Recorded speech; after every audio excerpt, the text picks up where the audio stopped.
Hello friends, welcome back to create your concept classes.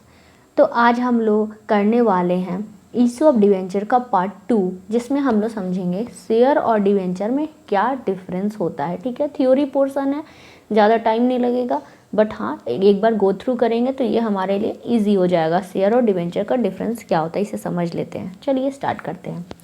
तो इधर मैंने लिखा शेयर एंड डिवेंचर। ठीक है, तो शेयर और डिवेंचर में क्या होता है। शेयर जो फर्स्ट पॉइंट है उसमें मैंने बताया शेयर जो होता है वो कैपिटल का एक पार्ट होता है। ठीक है, कैपिटल का एक पार्ट होता है। और जो शेयर होल्डर होते हैं वो कंपनी के क्या होते हैं, मालिक होते हैं। ये हमने जब शेयर चैप्टर किया था उसमें हमने समझा था कि जो शेयर होल्डर होते हैं वो कंपनी के मालिक होते हैं। डिवेंचर क्या है, डिवेंचर लोन है। ठीक है, फर्स्ट जो आपने प्रीवियस वीडियो अगर मेरा नहीं देखा होगा, फर्स्ट इंट्रोडक्शन क्लास, वो ज़रूर आप चेक करिए। उसमें मैंने बताया कि डिवेंचर या लोन है, एक तरह का लोन है। ठीक है, इसे कैपिटल लोन भी बोला जाता है। तो ये लोन है। और जो डिवेंचर होल्डर होते हैं वो क्रेडिटर्स होते हैं कंपनी के लिए। ठीक है, कंपनी के लिए क्या होते हैं, क्रेडिटर्स होते हैं। शेयर होल्डर्स जो होते हैं उन्हें क्या मिलता है बदले में, शेयर खरीदते हैं अगर कंपनी से, शेयर होल्डर को क्या मिलता है, डिविडेंड। और डिवेंचर होल्डर अगर डिवेंचर परचेस करते, डिवेंचर सर्टिफिकेट, तो उन्हें क्या मिलता है, इंटरेस्ट। नेक्स्ट क्या है, रेट ऑफ डिविडेंड फ्लक्चुएट करता है। ठीक है, ये ज़रूरी नहीं है कि अगर कंपनी आपको 10% ही डिविडेंड देगी, वो आपको कभी 10%, कभी 5% हो सकता है, कभी कभी डिविडेंड भी आपको नहीं मिले, है ना। लेकिन डिवेंचर होल्डर का जो इंटरेस्ट है वो फिक्स रहता है। अगर 10% इंटरेस्ट उन्हें मिलना है तो मिलना ही है, हर बार उन्हें मतलब 10% मिलेगा, चाहे प्रॉफिट कम हो ज़्यादा हो, डजेंट मैटर, उनका इंटरेस्ट फिक्स रहता है, रेट ऑफ इंटरेस्ट। डिविडेंड जो है, जो डिविडेंड है वो जब प्रॉफिट होती है कंपनी को तभी मिलती है ना। डिविडेंड तभी मिलेगी जब कंपनी को प्रॉफिट होगी। बट इंटरेस्ट जो है, कंपनी को अगर प्रॉफिट हो या ना हो, इंटरेस्ट पे करना ही पड़ता है। ओके, कंपनी जो है वो चाहे तो अपना शेयर बाईबैक कर सकती है, वो कंपनी पे डिपेंड करता है ना।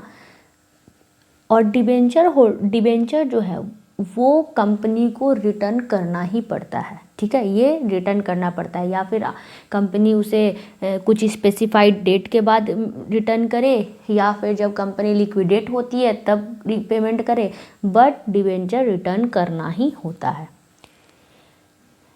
जब कंपनी वाइंड अप हो रही हो, सपोज दैट कंपनी बंद हो रही हो, तो शेयर कैपिटल यानी शेयर होल्डर वालों का जो कैपिटल है उसे वापस करने के पहले डिबेंचर वापस करना ज़रूरी है, मस्ट है। सेम वही चीज़ यहाँ पर लिखा हुआ है, बस लैंग्वेज चेंज कर दिया, थोड़ा सा इसको ना ऊपर नीचे कर देते हैं। देखिए, जब कंपनी बंद होती है तो सबसे पहले किसे रीपेमेंट होगा, डिबेंचर वालों को। शेयर कैपिटल से पहले किसे पेमेंट होगा, डिबेंचर वालों को, उनका पैसा वापस किया जाएगा।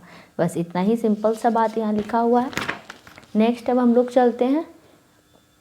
नेक्स्ट है हमारा, शेयर है वो अनसिक्योर्ड होता है। अनसिक्योर्ड मतलब भाई इस पर कोई सिक्योरिटी नहीं है, आपने शेयर खरीदा और अगर कंपनी बंद हो गई तो आपका भाई पैसा गया, है ना। इसमें बहुत ज़्यादा रिस्क होता है, क्योंकि इसमें देखिए, इसमें प्रॉफिट का भी, डिविडेंड का भी कुछ कंफर्म नहीं होता है ना। शेयर जो है वो हमेशा अनसिक्योर्ड होता है।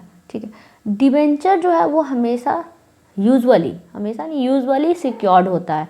कैस पे, एसेट ऑफ द कंपनी में। जैसे कोई बंदा शेयर डिबेंचर खरीदा, ठीक है, उसने डिबेंचर सर्टिफिकेट खरीदा और कंपनी को पैसे दे दिए। कंपनी को जो है वो कोई ना कोई एसेट चार्ज करती है कि हाँ भाई, अगर मैं पैसे वापस नहीं कर पाऊँ तो आप पर्टिकुलर मशीन को या फिर पर्टिकुलर एसेट को आप बेच करके अपना पैसा ले सकते हो, है ना। तो डिवेंचर जो है यूजुअली क्या होती है, सिक्योर्ड होती है कंपनी के एसेट पर। शेयर होल्डर के पास देखिए वोटिंग राइट होता है, क्योंकि भाई वो मालिक है, उनके पास क्या रहता है, voting right. But debenture holder वो मालिक नहीं है, वो तो क्या है, वो कर्ज दिए हैं, तो उनके पास किसी भी प्रकार का वोटिंग राइट्स नहीं होता, और ना ही डिवेंचर होल्डर कोई मीटिंग अटेंड कर सकते हैं।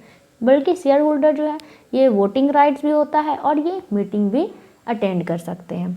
ओके, बस इतना सा ही फ़र्क है। और भी 2-4 पॉइंट और भी निकल के आ जाएंगे इसमें से ही, ठीक है, कि शेयर का डेफिनेशन अलग है, डिबेंचर का डेफिनेशन अलग है, तो ठीक है ये बात, लेकिन जो मेन जो डिफरेंस है वो मैंने आपको एक्सप्लेन कर दिया है। होप सो कि आपको मेरा एक्सप्लेनेशन समझ में आया हो। अगर समझ में आया तो अपने दोस्तों के साथ ज़रूर शेयर करिए और मेरी वीडियो को ज़रूर लाइक करिए। Okay, thank you.